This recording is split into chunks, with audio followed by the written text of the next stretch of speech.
Good morning, everybody. I'm Rekha Tiwari. I'll be helping you to learn American literature. It is the seventh paper, and the beginning I will do with the Puritan background of American literature. Now, as you all know, the continent America was discovered by Columbus in the year 1492. It was a chance discovery because Columbus wanted to go to India, and by chance he landed on the continent of America. Now, the people who he met or who he saw, he called them Red Indians.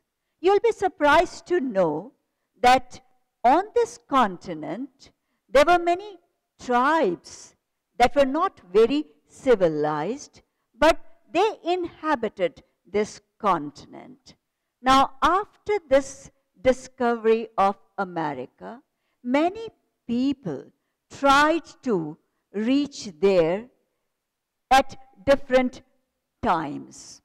Now, there were fleets of ship that went there, and the most interested party was, of course, that of Englishmen who wanted to find out a place where they can get some stones, precious stones, or some things, commodities, or some things which could be useful for their business. Now, Henry VII wanted to send people from England to this newly found place for the sake of exploiting this place and getting something for their personal gain. Now, these people, they also thought it was useful for transporting or sending people who they found not very useful in their own country. Yes, I'm talking about the Puritans. And it is better to explain what do we mean by Puritans or Puritan migration to the New England. First, the Puritan context.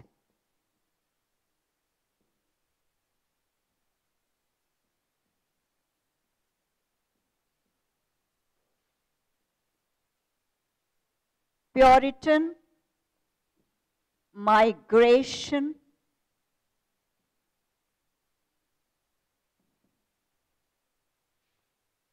to New England.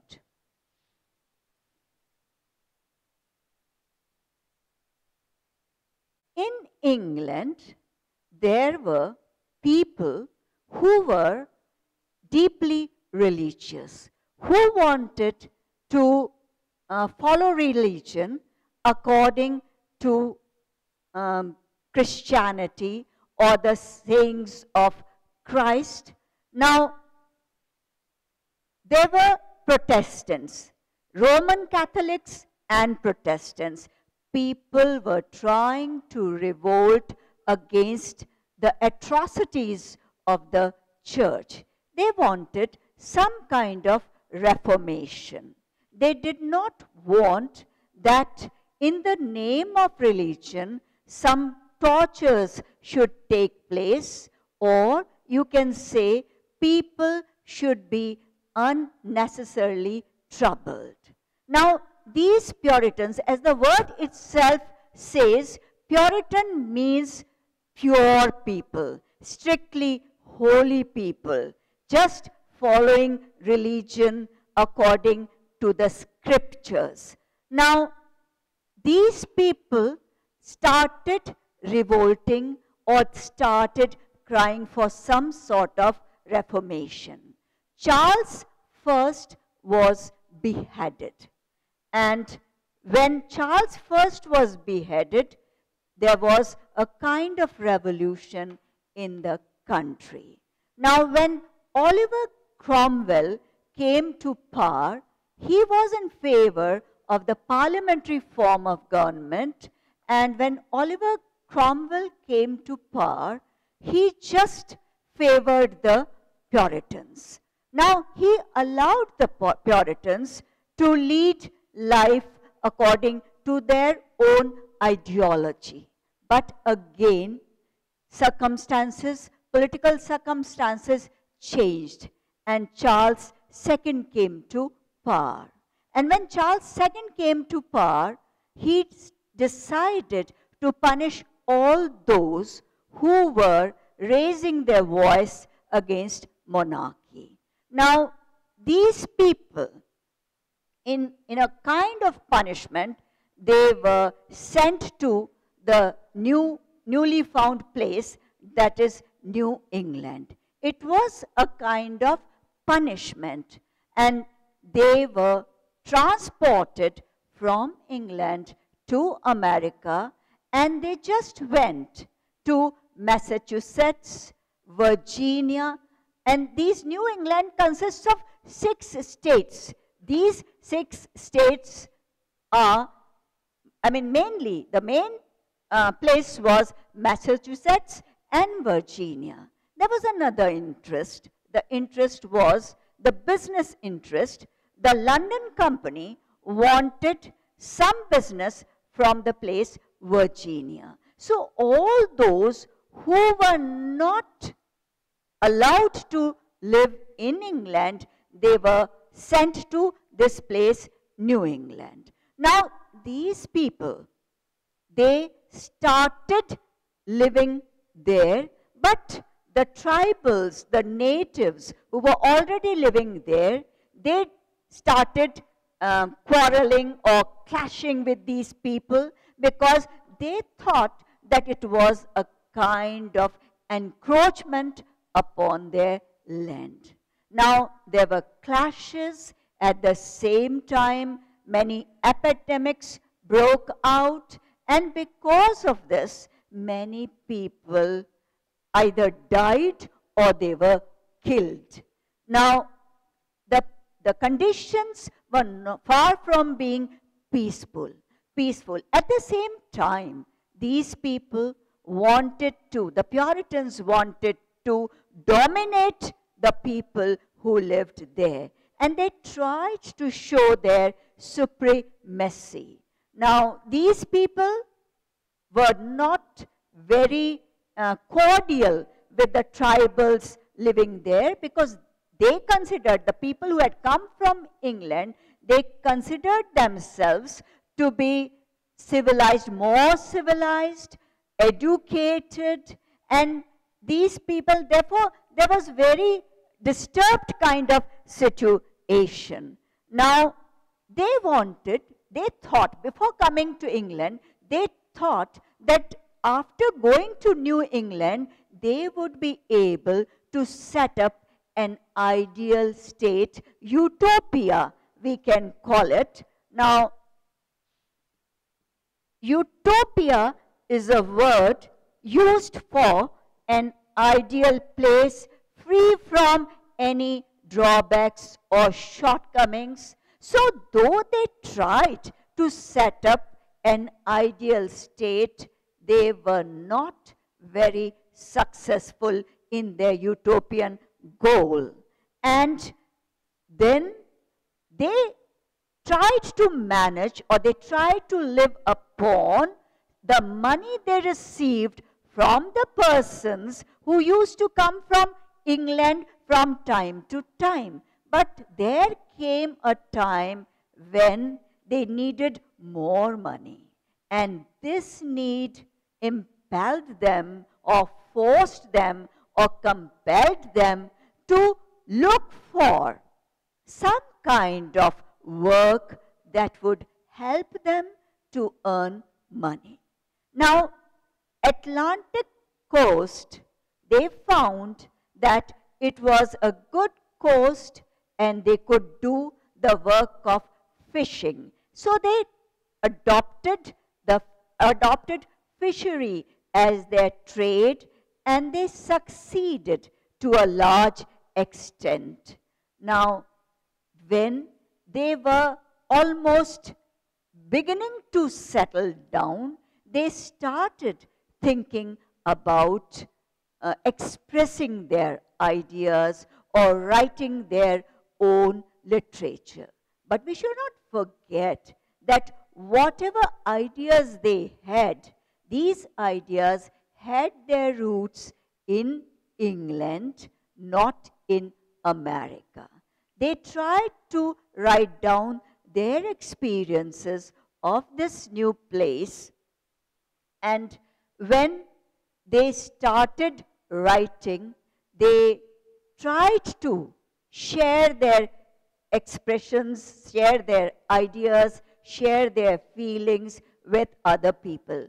And at the same time, they also tried to form an organization, a political unity, a communal unity of its own kind. And to some extent, these people did try to do so. But after some time, they felt that there was no unanimity which they wanted. Now, the people had differences of opinions, and each wanted to assert its correctness. And this was the bone of contention. So, though they were thinking of uniting, at the same time, there were many differences. Now, all this went on for about 150 years, and then came a time when people started thinking of just adding more states and just going ahead for the United States of America.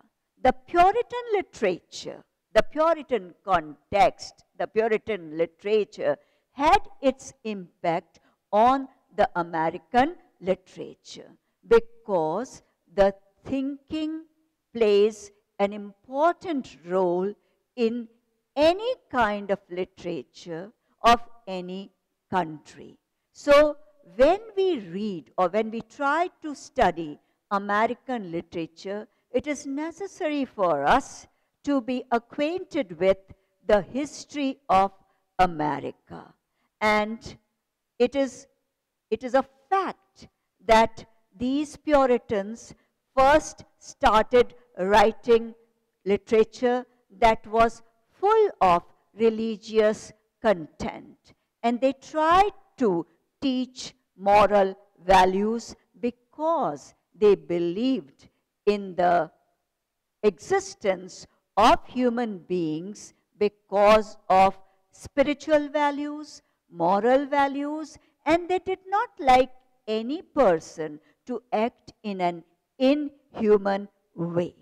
Now, when we try to read American literature, the early American literature, we will find that it is a combination of, because after Englishmen, there were many people. The Englishmen, they also found slavery, traffic of slavery or slavery traffic as a very prosperous trade. So they tried to buy slaves from Africa and sell them, bring them, sell them in this new country, that is not country, but this new land, and this was very profitable. So slavery was also one of the trades which they indulged in. And because of master and slave, there were people who used to rule, and there were people who were ruled. Now, this condition of the country, this condition of this new place was worth noticing, or you can say people felt it to be against democratic tradition, and people from other countries like Italy, Germany, Russia, China, these people, India, for example, these people also tried to migrate to this newly found place, and they also contributed to the development of this new place and to the development of the ideology. And this ideology was not an ideology belonging to one place or one race. Now, it was a kind of combined ideology bearing the traits of the various races that came and settled on this continent.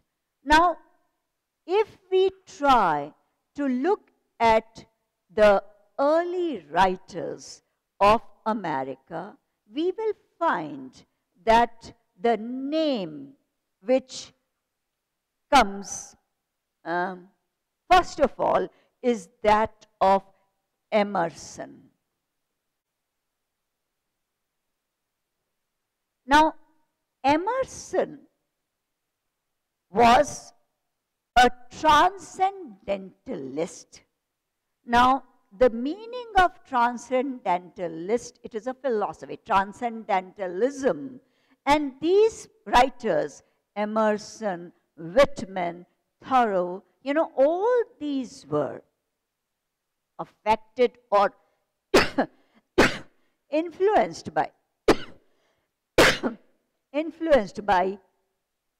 Oriental philosophy. That is Eastern philosophy and especially Indian philosophy. So we find now Emerson, Whitman, these were the intellectuals that tried to voice for the identity of literature of their own country. Emerson, in his essay, The American Scholar,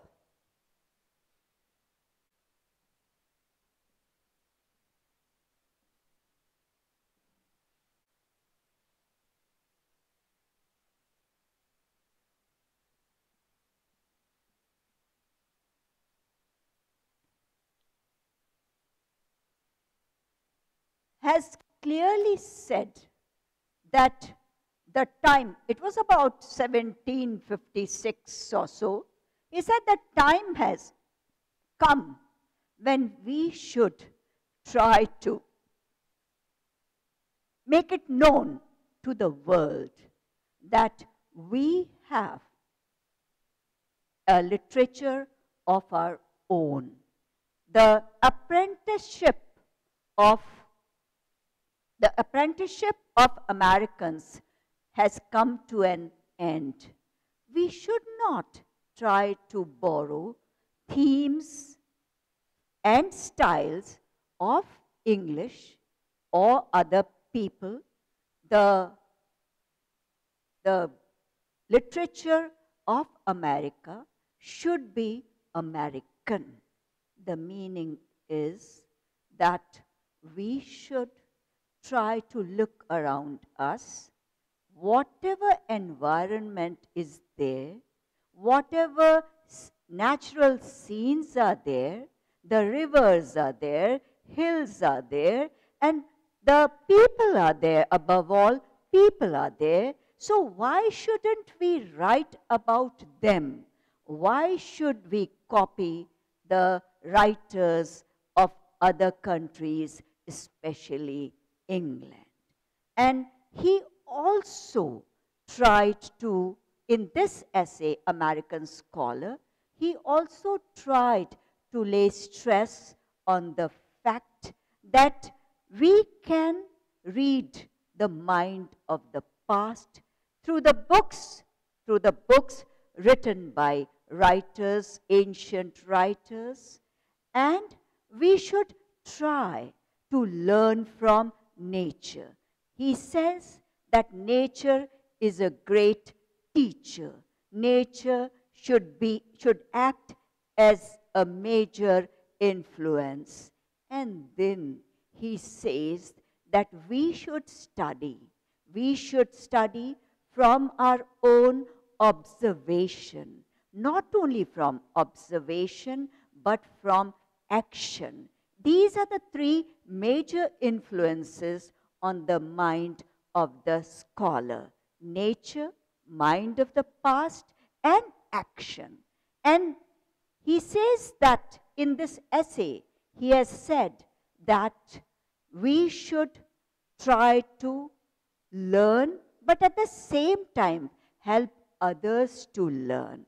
We should try to teach others how to utilize, how to make use of all these in our actions, in our expressions. So this is an essay by Emerson which earned him a great reputation. And in a nutshell, we come to know the mindset of the Americans after the United States of America was formed.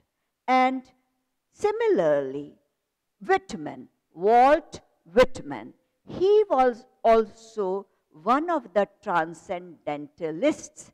Transcendentalists believe in the philosophy that the soul is immortal, or you can say there is universal soul.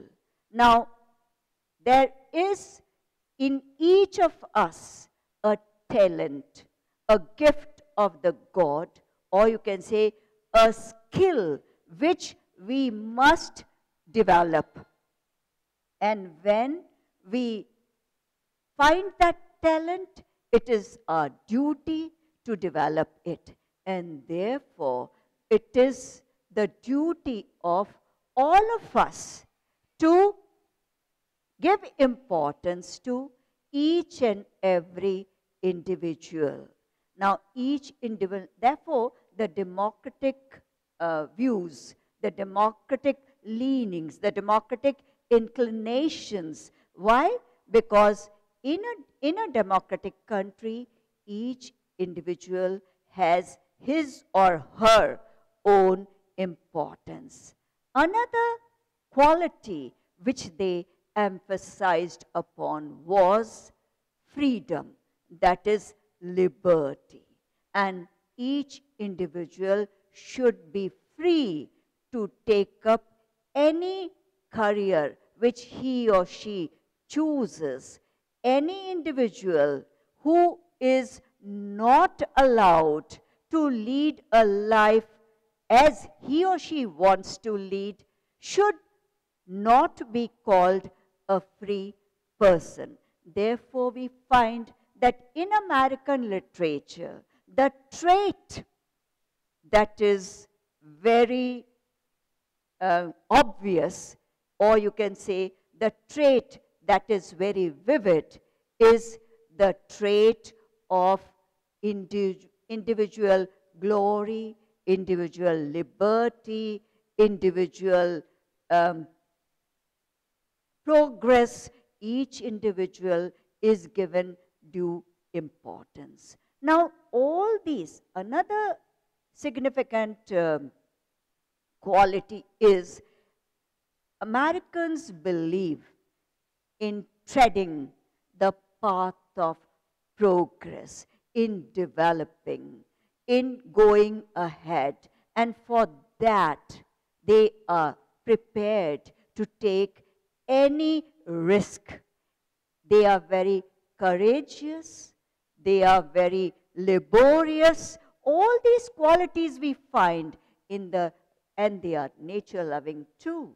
And they try to make improvement by learning from their own experiences. All these qualities we find present in American literature. And it is not the literature of one century.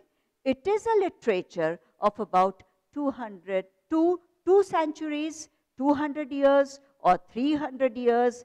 And it is evident that Americans, they do not hesitate to make experiments. And therefore, they have been able to make a mark as an independent literature.